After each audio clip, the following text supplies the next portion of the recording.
Hello दोस्तों, आप सभी को सुधीर क्रिएटिव क्लासेस में बहुत बहुत स्वागत है। आशा करता हूं कि आप सभी को बहुत ही बढ़िया होंगे। दोस्तों, आज हम लोग क्लास 10 का यानी मैट्रिक बोर्ड परीक्षा का हम लोग आज विज्ञान का चैप्टर 1 देखेंगे, रासायनिक अभिक्रियाओं समीकरण। इस चैप्टर से जितने भी प्रश्न बन सकता है सारा प्रश्न को मैंने एक ही वीडियो में इंक्लूड किया है, ठीक है। और यहाँ पर जितना ही प्रश्न लिया गया सारा आपका एनसीईआरटी पैटर्न पे है, यानी आपका एनसीईआरटी बुक से ही सारा लिया गया है, ठीक है। तो आपको क्या करना है, वीडियो को सिर्फ आपको अंत तक देखना है। दोस्तों यकीन मानिए इस चैप्टर से आपका एक भी प्रश्न नहीं छूटेगा, ठीक है।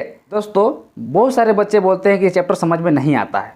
सही बात है, ये जो चैप्टर है थोड़ा डिफिकल्ट है, समझने में बहुत सारा दिक्कत होता है क्योंकि इसमें बहुत सारे रिएक्शन होता है। चलिए आज हम लोग इस चैप्टर को पढ़ते हैं, देखिए आपको कितना आसानी से समझ में आएगा, ठीक है। चलिए हम लोग आज का जो पहला प्रश्न है उसको हम लोग देखते हैं। देखिए पहला प्रश्न क्या बोल रहा है, बोल रहा है कि प्राकृतिक गैस का दहन किस प्रकार का रासायनिक अभिक्रिया है। आप देखे होंगे कि जब भी गैस जलता है, ठीक है, तो क्या निकलता है वहाँ से, जब भी गैस जलेगा तो वहाँ से उष्मा निकलेगा, हीट निकलता है ना। इसलिए इसका सही जवाब क्या हो जाएगा, उष्मा क्षेपी अभिक्रिया है ना। इसको आपको याद रखना है हमेशा। चलिए नेक्स्ट जो प्रश्न है, आप देख पा रहे हैं नेक्स्ट प्रश्न क्या है, बोल रहा है कि श्वसन किस प्रकार की रासायनिक अभिक्रिया है। बोल रहा है कि श्वसन किस तरह की रासायनिक अभिक्रिया है। आप जब सांस लेते छोड़ते हैं तो हल्का देखिएगा वो गर्म निकलता है, ठीक है। तो इसीलिए इसका सही जवाब क्या हो जाएगा, उष्मा क्षेपी अभिक्रिया। दोस्तों अगर आप मेरे चैनल में पहले बार चैनल को जरूर सब्सक्राइब कर लें ताकि मेरा हर एक वीडियो आप तक पहुंच सके, ठीक है। चलिए अगला जो प्रश्न है 3 नंबर, थोड़ा ध्यान से देखिएगा प्रश्न को। क्या बोल रहा है कि रासायनिक समीकरण में अभिकारकों के कुल भार उत्पादक के कुल भार के बराबर होता है, ठीक है। क्या बोल रहा है कि रासायनिक अभिक्रिया करवाने के लिए जो भी हम अभिकारक लेंगे जब वो बन जाएगा तो उत्पाद उतना ही बनेगा, यानी बराबर बनेगा दोनों साइड। अब देखिए यहाँ पर उत्तर में क्या लिखा हुआ है, पहला दिया हुआ है संतुलित रासायनिक समीकरण में। तो दोस्तों यही सही जवाब हो जाएगा क्योंकि संतुलित हो जा रहा है, दोनों साइड बराबर हो जा रहा है, इसीलिए इसका सही जवाब क्या हो जाएगा, ऑप्शन ए वाला हो जाएगा, ठीक है। चलिए क्योंकि दोनों साइड बराबर है तो क्या है, वो संतुलित है। चलिए अगला जो प्रश्न है आप देख पा रहे हैं 4 नंबर प्रश्न क्या बोल रहा है, तो ध्यान से देखिएगा। बोल रहा है कि Fe2O3 2Al जब ये रिएक्शन करेगा तो क्या बनेगा, Al2O3 + 2Fe। ऊपर दी गई अभिक्रिया किस प्रकार की अभिक्रिया है, ठीक है। यहाँ पर आपको ऑप्शन दिया हुआ है, संयोजन अभिक्रिया, द्विविस्थापन अभिक्रिया, वियोजन अभिक्रिया, विस्थापन अभिक्रिया। यहाँ पर आपका 4 ऑप्शन दिया हुआ है, ठीक है। तो ये कौन सा जो अभिक्रिया सही हो जाएगा। तो दोस्तों आप यहाँ पर देख पा रहे हैं कि जो यहाँ पर Fe है ये क्या कर रहा है, ये ज़्यादा रिएक्टिबल है, ठीक है, ये ज़्यादा पावरफुल है, जिस कारण से O3 को हटा दे रहा है। देखिए यहाँ पर Fe क्या अकेले हो जा रहा है, ठीक है, और इसको O3 को ये हटा दे रहा है, यानी इसको विस्थापित कर दे रहा है, मतलब उसको दूसरा स्थान पर भेज दे रहा है, ठीक है।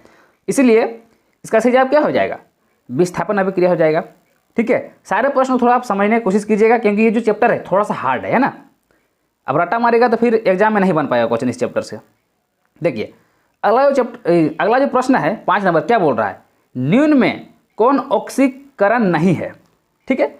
ऑक्सीजन कहने का मतलब क्या है कि वहाँ पर ऑक्सीजन का जरूरत ही नहीं पड़ता है, ठीक है, यानी हवा का जरूरत ही नहीं पड़ता है उसको। कौन है, देखिए पहला ऑप्शन दिया हुआ है दहन है। तो दोस्तों कुछ भी चीज़ जलेगा तो उसको ऑक्सीजन की जरूरत पड़ता है। अगर आप जलते हुए किसी चीज़ को उसको ढक दीजिएगा ना किसी चीज़ से तो वो बुझ जाएगा, वो जलेगा ही नहीं, यानी उसको तो ऑक्सीजन की जरूरत पड़ता है। दूसरा है श्वसन, आप सांस लेंगे तो हम लोग को तो ऑक्सीजन की जरूरत पड़ता ही पड़ता है, ठीक है। तीसरा ऑप्शन है भोजन का पचना, भोजन का पचना में भी हम लोग को ऑक्सीजन की जरूरत पड़ता है, यानी ये तीनों तो होगा नहीं, ये तीनों नहीं होगा। तो इसका सही जवाब क्या हो जाएगा, लास्ट वाला हो जाएगा अवक्षेपण। अभी अवक्षेपण हो जाएगा ना, सही जवाब क्या हो जाएगा, अवक्षेपण हो जाएगा। चलिए अगला प्रश्न है देख पा रहे हैं 6 नंबर क्या बोल रहा है प्रश्न कि रासायनिक अभिक्रिया के दौरान किसी पदार्थ में ऑक्सीजन का ह्रास होना कहलाता है। अगर वो ऑक्सीजन घटेगा, मान लो कोई भी रिएक्शन हो रहा है उसमें ऑक्सीजन अगर घटेगा तो उसको हम लोग क्या बोलते हैं, अपचयन बोलते हैं। यानी ऑक्सीजन घटेगा और हाइड्रोजन बढ़ेगा तो उसको हम लोग क्या बोलेंगे, अपचयन। अगर इसी क्वेश्चन में अगर बोलता कि ऑक्सीजन बढ़ेगा, अगर बढ़ने के बाद करके फिर ये उपचयन हो जाता, ठीक है। तो इसका सही जवाब क्या हो जाएगा, ऑप्शन बी हो जाएगा, क्योंकि यहाँ पर ऑक्सीजन घट रहा है, जब घटेगा तो उस कंडीशन में हम लोग अपचयन बोलते हैं, ठीक है। इसको आपको याद रख लेना है दोस्तों। अगर कुछ रिएक्शन आपको अगर याद नहीं है आपको तो आप हमें कमेंट करके अवश्य बताएं, मैं दो चार जो भी इंपॉर्टेंट रिएक्शन है उसको मैं एक वीडियो बना के आप लोग को मतलब आप लोग तक पहुंचा दूंगा, ठीक है। अब कमेंट में हमें जरूर बताइएगा। चलिए अगला जो प्रश्न है आप देख पा रहे हैं, क्या बोल रहा है, निम्न में कौन सा समीकरण संतुलित है। मैंने दोनों साइड बराबर है, मैंने संतुलित है। तो हम देखिए पहला वाला देखते हैं। पहला में क्या है, देखिए H2, देखिए यहाँ पर क्या है H2 है ना। देखिए जब ये जब पदार्थ बन जाता है यानी उत्पाद जब बन जाता है, देखिए यहाँ पर H सिर्फ अकेले हो गया, जबकि यहाँ जो लेफ्ट साइड है वहाँ पर 2 H है, जबकि राइट साइड में एक ही H है, यानी ये तो बराबर है ही नहीं। दूसरा ऑप्शन में आते हैं, देखिए यहाँ पर H2 है, देखिए यहाँ भी H2 है, देखिए यहाँ Cl2 है, देखिए यहाँ भी Cl2 है। देखिए Cl के पीछे 2 लगा हुआ है यानी H के पीछे, यानी दोनों से गुना हो रहा है, ठीक है। तो यहाँ पर हम क्या देख रहे हैं सेकंड वाला में कि दोनों साइड बराबर है। ये देख रहे हैं तीर का निशान, इसका दोनों साइड बराबर है, यानी यही क्या है, संतुलित है, यानी ऑप्शन बी इसका सही जवाब हो जाएगा, ठीक है। आई होप कि आपको समझ में आता होगा। चलिए अगला जो प्रश्न है, अब असंतुलित के बारे में बात कर रहा है। क्या बोल रहा है, निम्न में कौन समीकरण असंतुलित है, यानी कौन जो है वो बराबर नहीं है। चलिए देखते हैं कौन बराबर नहीं है। देखिए यहाँ पर एफ ही एक है, तो यहाँ भी एफ ही एक है। एफ ही मतलब क्या है, फेरस है ना। यहाँ Cl2 है, देखिए यहाँ पर Cl3 है, ये तो बराबर नहीं है। Cl इधर 2 है, इधर Cl3 है। इसका कहने का मतलब क्या है, ये बराबर नहीं है, मैंने असंतुलित है, ये संतुलित है ही नहीं, इसीलिए इसका सही जवाब क्या हो जाएगा, ऑप्शन ए हो जाएगा। चलिए अगला जो प्रश्न है आप देख पा रहे हैं, अगला प्रश्न क्या बोल रहा है कि सोडियम हाइड्रोक्साइड और हाइड्रोक्लोरिक अम्ल की अभिक्रिया से सोडियम क्लोराइड और जल बनते हैं, ये कौन सी अभिक्रिया है, ठीक है, ये कौन सी अभिक्रिया है। तो दोस्तों ये उदासीनीकरण है ना, इसका सही जवाब क्या जाएगा, उदासीनीकरण। ऐसा क्यों हो रहा है, अब यहाँ पर देख पा रहे हैं, पहला जो देख पा रहे हैं यहाँ पर क्या है, सोडियम हाइड्रोक्साइड, ठीक है, अरे वो हाइड्रोक्लोरिक अम्ल। देखिए ये है क्षार, ये है अम्ल, और क्षार और अम्ल जब एक साथ मिलेगा तो वो उसको क्या न्यूट्रल बना देगा, ना ही वो अम्ल रहेगा ना ही वो क्षार रहेगा, वो उदासीन रहेगा, ठीक है। इसीलिए सही जवाब इसका उदासीकरण हो जाएगा, ठीक है। आई होप कि समझ में आपको आता होगा। देखिए अब अगला प्रश्न 10 नंबर प्रश्न क्या बोल रहा है, विकृत गंधिता के लिए उत्तरदायी अभिकारक कौन सी है। विकृत गंधिता कहने का मतलब है कि कोई भी तेल युक्त पदार्थ, जो भी चीज़ है जो तेल से बना हुआ है, ठीक है, वो तुरंत खराब क्यों हो जाता है, किस कारण से खराब होता है वो। आप देखें कोई भी चीज़ अगर बना के रखते हैं तेल वाला चीज़, तो सुबह बनाइएगा शाम तक खराब हो जाता होगा, ठीक है। वो क्यों होता है, तो वो ऑक्सीजन के संपर्क में आने से होता है। अगर आप उसको आप ढक के रखेंगे या अच्छा जगह पैक करके रखेंगे तो जल्दी खराब नहीं होता है, ठीक है। अगर आप ऑक्सीजन से बचा के उसको रखते हैं तो वो खराब नहीं होता है, ठीक है। तो यहाँ पर हम क्या देख रहे हैं, यहाँ पर ऑक्सीजन जुड़ जा रहा है, उसे हम लोग ऑक्सीकरण कहते हैं, क्योंकि ऑक्सीजन यहाँ पर जुड़ जा रहा है जाके, जिस कारण से वो खराब हो जा रहा है। तो इसका सही जवाब क्या हो जाएगा, तेल या वसा का ऑक्सीकरण, ठीक है। चलिए अगला प्रश्न देखिए हम लोग, 11 नंबर क्या है, 11 नंबर प्रश्न देखिए क्या बोल रहा है, निम्न में कौन सूर्य के प्रकाश में अपघटित हो रहा है। जैसे कि यहाँ पर 4 ऑप्शन दिया हुआ, उसमें से किसको तोड़ने के लिए हमें सूर्य प्रकाश की जरूरत पड़ता है। तो इसको याद रखना है, AgBr है ना। AgBr जो है इसको तोड़ने के लिए, जब भी ये रिएक्शन करेगा ना, तो इसको तोड़ने के लिए हमें सूर्य के प्रकाश की जरूरत पड़ेगा ही पड़ेगा, ठीक है। इसको 2-4 रिएक्शन इसको आपको याद रखना पड़ेगा ना। चलिए अगला प्रश्न है, ये चैप्टर उतना भी आसान नहीं है ना, थोड़ा सा आपको पढ़ना ही पड़ेगा चैप्टर, 2-4 बार वीडियो को देख लीजिएगा, पूरा आपको कवर हो जाएगा। चलिए अगला जो प्रश्न है क्या बोल रहा है, देखिए 12 नंबर 2 Mg यानी 2 मैग्नीशियम, ठीक है। दूसरा है 2 Mg + O2, जब रिएक्शन करेगा तो 2 MgO बनाएगा। यह रासायनिक समीकरण किस प्रकार का समीकरण है, ठीक है। यहाँ पर देखिए आप, यहाँ पर अभिकारक है Mg और दूसरा है O2। तो ये देखिए एक साथ जुड़ जा रहा है ना, दोनों एक साथ, तो जुड़ने वाला हम लोग क्या करेंगे, जब जुड़ जाए तो उसको हम क्या कहेंगे, ये संतुलित है। या तो हम इसको कह सकते हैं कि ये रासायनिक समीकरण जो है ये संयोजन अभिक्रिया है, यहाँ पर जुड़ भी रहा है ना, तो ये संयोजन अभिक्रिया भी हो जाएगा। लेकिन यहाँ पर ऑप्शन में संयोजन अभिक्रिया नहीं है, तो हम लोग देखेंगे और क्या यहाँ पर ऑप्शन दिया हुआ है। तो हम देख रहे हैं यहाँ पर एक संतुलित दिया हुआ है, ये क्या है, एक संतुलित रासायनिक समीकरण है। देखिए दोनों साइड बराबर है ना, अब यहाँ पर देखिए दोनों साइड बराबर, देखिए 2 Mg, तो यहाँ भी 2 Mg आ रहा है, यहाँ O2 है तो यहाँ भी O2 है, देखिए 2 के पीछे 2 है तो गुना होगा तो क्या O2 बन जाएगा, यानी ये संतुलित रासायनिक समीकरण ये है। और ऑक्सीजन में अगर संतुलित नहीं रहता तो यहाँ पर संयोजन अभिक्रिया लिखा रहता, क्योंकि यहाँ जुड़ भी रहा है ना, 2 चीज़ है एक साथ जुड़ जा रहा है रिएक्शन होके। तो हम देख रहे हैं कि ये संयोजन अभिक्रिया का ऑक्सीजन में दिया ही हुआ नहीं है, जिसका सही जवाब क्या हो जाएगा, संतुलित रासायनिक समीकरण हो जाएगा। चलिए अगला जो प्रश्न है 13 नंबर देखिए, प्रश्न क्या बोल रहा है, बोल रहा है साग सब्जियों का विघटित होकर कंपोस्ट बनना किस प्रकार की अभिक्रिया है। साग सब्जी को उसको तोड़कर एक कंपोस्ट बनाया जाता है उसको, ठीक है, वो किस प्रकार की अभिक्रिया है? तो दोस्तों याद रखना है, वो है ऊष्माक्षेपी अभिक्रिया। उसको भी जब बनाते हैं तो वहाँ से ऊष्मा निकलता है। ठीक है, इसलिए इसका सही जवाब क्या जाएगा? ऊष्माक्षेपी अभिक्रिया हो जाएगा। ठीक है, आप देखिएगा बुक में, आपका बुक में सारा चीज़ डिटेल से दिया हुआ है ना। चलिए अगला नंबर जो प्रश्न है 14 नंबर, जिन अभिक्रियाओं में ऊर्जा अवशोषित होती है उसे क्या कहते हैं? मैंने अवशोषित होता है ना, तो उसको हम लोग कहते हैं ऊष्माशोषी अभिक्रिया कहेंगे, है ना। अब ऊष्माशोषी से याद रखिए ना, ऊष्माशोषी, तो इसका सही जवाब क्या हो जाएगा? ऑप्शन ए वाला हो जाएगा।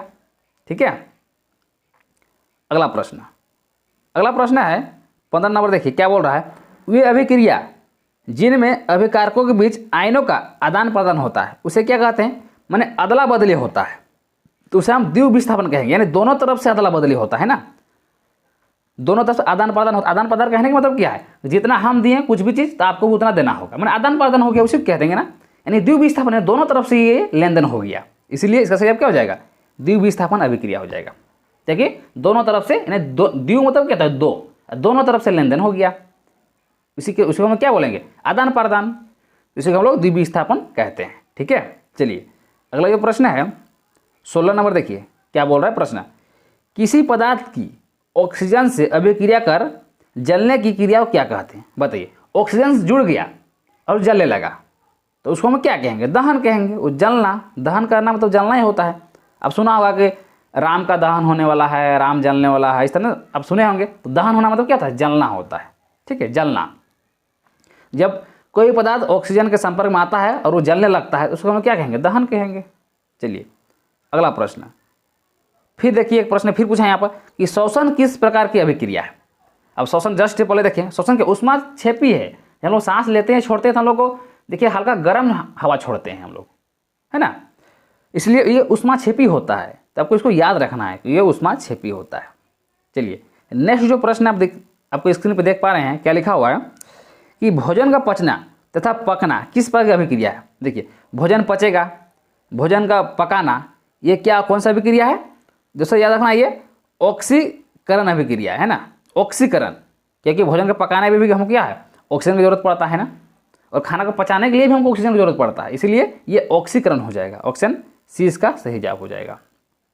चलिए 19वां जो प्रश्न है क्या बोल रहा है, जिन अभिक्रियाओं में अवक्षेपण का निर्माण होता है उस अभिक्रिया को क्या कहते हैं? देखिए अवक्षेप कहने का मतलब है कि जब रिएक्शन करेगा ना तो लास्ट में एक छोटा सा, मतलब लास्ट में क्या कहेंगे, थोड़ा पदार्थ बनेगा जो व्हाइट कलर को, सादा सादा कलर रहेगा, उसको हम लोग अवक्षेप बोलते हैं। ठीक है, तो कौन सा अभिक्रिया में वो बनता है ये पूछ रहा है।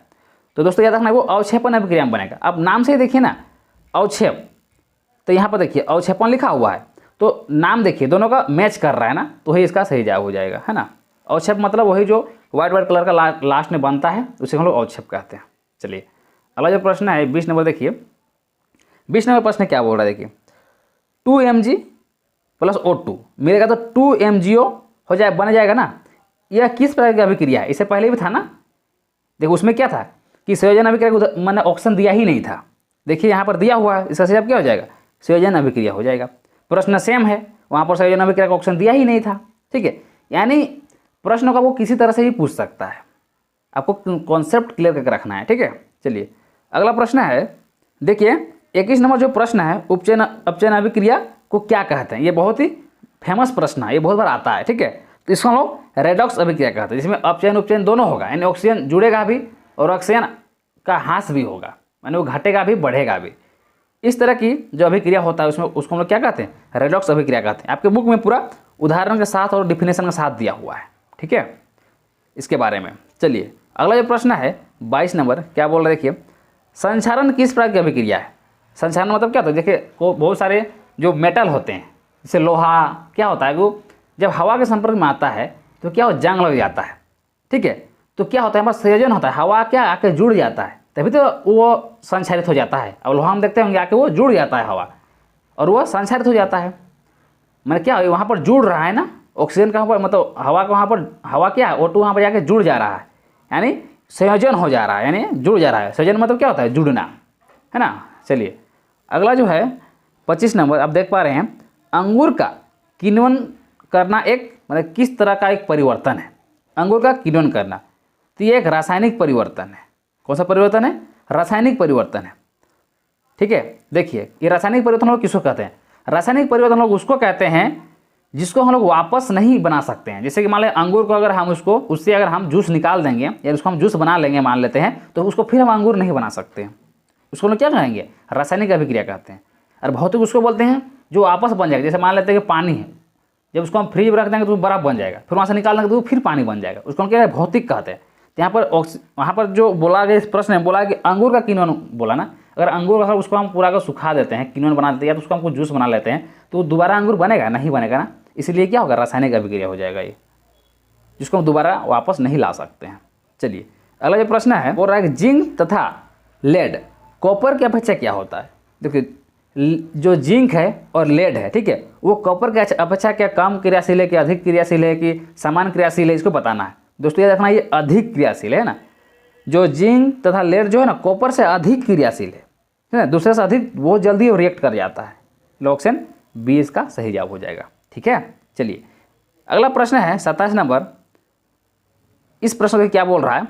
बोल रहा है कि मैग्नीशियम रिबन का वायु में दहन एक क्या है? मैग्नीशियम रिबन वायु के संपर्क में आको जल रहा है, ठीक है, यानी दहन हो रहा है, तो वो कौन प्रकार की अभिक्रिया है? तो दोस्तों याद रखना है वो रासायनिक अभिक्रिया है। जस्ट बताएं कि जो चीज़ को हम वापस नहीं ला सकते हैं वो उसको हम लोग क्या कहते हैं? रासायनिक अभिक्रिया कहते हैं। अब मान लेते कोई भी मैग्नीशियम रिबन है, उसको जला देंगे तो क्या फिर मैग्नीशियम रिबन को हम वापस ला सकते हैं? जो जल के राख हो गया उसको हम लोग वापस नहीं ला सकते हैं, इसलिए ये रासायनिक अभिक्रिया हो जाएगा। ठीक है, चलिए अगला जो प्रश्न है 28 नंबर, देखिए प्रश्न क्या बोल रहा है। मैग्नीशियम रिबन के दहन होने पर किसी प्रकृति का लौह उत्सर्जित होता है। देखिए मैग्नीशियम रिबन जब जलता है ना तो पूरा लौह के साथ जलता है ना, बहुत भयानक जलता है।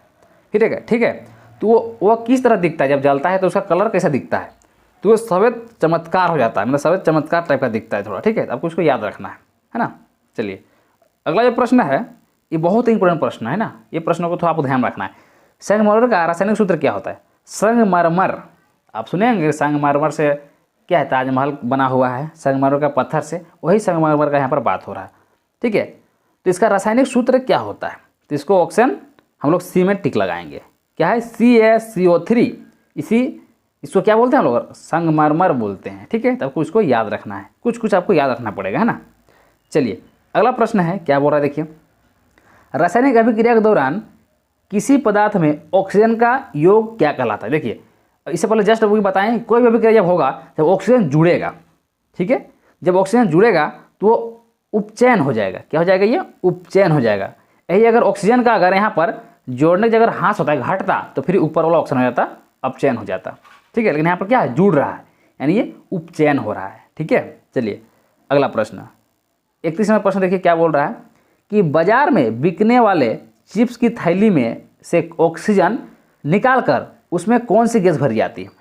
आप देखे होंगे कि बाजार में जितने भी चिप्स का पैकेट बिकता है, कुरकुरी का देखिएगा बिकता है, तो उसमें क्या है कि अंदर में एक गैस भरा हुआ रहता है। वो कौन सी गैस रहता है दोस्तों? याद रखना है, वो जो होता है वो नाइट्रोजन गैस रहता है, उसमें हवा भरा हुआ नहीं रहता है। अगर हवा भर देंगे, अगर ये ऑक्सीजन का संपर्क में आएगा तो तुरंत खराब हो जाएगा ना। इसलिए चिप्स का पैकेट जितने भी आते हैं सारे में नाइट्रोजन गैस भरा रहता है। ठीक है, उसमें हवा भरा हुआ नहीं रहता है। बहुत सारे बच्चे समझ लेते हैं इसमें हवा भरा हुआ है, उसमें हवा भरा नहीं रहता। हवा भरने से और जल्दी वो खराब हो जाएगा। चलिए अगला प्रश्न है, चलिए 32वां प्रश्न है क्या बोल रहे, देखिए तो नाइट्रोजन कम सक्रिय है, यानी नाइट्रोजन जो अभी पढ़े हैं जो चिप्स के पैकेट में भरा रहता है वो कम सक्रिय होता है, वो जल्दी रिएक्ट नहीं करता है, जल्दी किसी चीज़ को खराब नहीं करता है। ठीक है, अतः इसका उपयोग वसायुक्त पदार्थ के संरक्षण किया जाता है, उसको रखा जाता है ना बढ़िया ढंग से, इसलिए इसका सेव किया जाएगा संरक्षण में किया जाता है ना, उसको संरक्षण किया जाता है, उसको रखने का काम करता है वो ना, उसको खराब होने से रोकता है वो। ठीक है, चलिए अगला प्रश्न देखिए 33 नंबर प्रश्न क्या बोल रहा है, क्या बोल रहा है, देखिए ज्वाला एक क्षेत्र है जहाँ गैसीय पदार्थ जलकर उत्पन्न करते हैं। ज्वाला क्या है? एक क्षेत्र है, ठीक है, जहाँ गैसीय पदार्थ जलकर उत्पन्न होता है। ठीक है, वहाँ जलता है तो गैसीय पदार्थ उत्पन्न होता है। ठीक है, तो वहाँ क्या क्या वहाँ पर देखने को मिलेगा आपको, अगर कोई भी जगह जलेगा जहाँ ज्वाला निकलेगा वहाँ पर आप देखिएगा कि वहाँ पर आपका ताप भी निकलेगा। देखिए ताप तो निकलेगा ही निकलेगा, हीट तो निकलेगा ही निकलेगा, और प्रकाश भी निकलेगा, कुछ लाइट भी आपको नजर आता होगा। तो यहाँ पर ऑक्सीजन हम लोग डी को मार देंगे। ठीक है, ऑक्सीजन हम लोग यहाँ पर डी मार देंगे, दोनों सही है ना, बी और सी दोनों होता है, ताप भी निकलता है और प्रकाश भी निकलता है। चलिए अगला प्रश्न है 34 नंबर, बोल रहा कि एलपीजी के मुख्य घटक कौन सा है। एलपीजी जो हम लोग घर में यूज करते हैं, लिक्विड पेट्रोलियम गैस, ठीक है, जो हम लोग घर में यूज करते हैं, वो गैस में वो जो गैस है वो कौन कौन सा चीज़ से बना होता है। दोस्तों अब क्या देखना, वो जो है प्रोपेन और ब्यूटेन दोनों मिलकर बना होता है। अब देखेंगे प्रोपेन थोड़ा ज़्यादा मिला हुआ रहता है 57%, जबकि ब्यूटेन 41% मिला हुआ रहता है, ठीक है। इसका दोनों मिलाना पड़ता है ना। देखिए यहाँ पर ऑप्शन सी में दोनों दिया हुआ है, ऑप्शन ए और बी दोनों दिया हुआ है, ठीक है। चलिए अगला प्रश्न है 35 नंबर, जो कि लास्ट प्रश्न है इस वीडियो का है। क्या बोल रहा है, एलपीजी से गैस रिसाव का पता किससे लगाते हैं। मान लेते हैं कि एलपीजी जो गैस है जो हम लोग घर में लाते हैं, वो गैस अगर लीक कर रहा है, किसी तरह वो निकल रहा है, तो हमें पता कैसे चलेगा। इसीलिए उसमें जो है इस गैस मिला दिया जाता है, ठीक है, एक लिक्विड उसमें मिला दिया जाता है। वो कौन सा होता है, तो वो एथिल मरकेप्टन होता है। इसको वहाँ पर मिला दिया जाता है ताकि अगर गैस किसी तरह लीक कर हमें पता चले, ठीक है। अन्यथा गैस का कोई भी गंध होता ही नहीं है। अगर गैस लीक कर आपको पता ही नहीं चलेगा, इसलिए उसको पता लगाने के लिए एथिल मरकेप्टन गैस भर दिया जाता है ताकि आपको पता चले कि गैस जो है निकल रहा है, ठीक है। दोस्तों हमें कमेंट में अवश्य बताएं कि आपको इस वीडियो कैसा लगा, ठीक है। अगर वीडियो अच्छा लगा तो वीडियो आगे हम और भी बनाएंगे, इसीलिए आप हमें कमेंट में जरूर बता दीजिए कि आपको वीडियो कैसा लग रहा है। ये दोस्तों आपके एग्जाम के लिए सफिशियंट है। अगर इतना आप पढ़ लेते इस चैप्टर से तो दोस्तों यकीन मानिए इस चैप्टर से आपका एक भी प्रश्न नहीं छूटेगा, ठीक है। तो दोस्तों आपको क्या करना है, वीडियो को लाइक जरूर कर देना है, क्योंकि वीडियो बनाने में बहुत मेहनत लगता है, ठीक है। और अगर आप मेरे चैनल पर पहले बार चैनल को सब्सक्राइब भी जरूर कर लेना है ताकि हर एक वीडियो आप तक पहुँच सके, ठीक है। और अगर आप इसका PDF चाहते हैं तो आप मेरे टेलीग्राम ग्रुप में भी जुड़ सकते हैं, मैं वहाँ आपको इसका PDF भी दे दूंगा, ठीक है। तो आई होप कि ये वीडियो बहुत अच्छा लगा होगा। तो दोस्तों हम लोग मिलते हैं नेक्स्ट वीडियो में, तब तक के लिए थैंक यू, जय हिंद।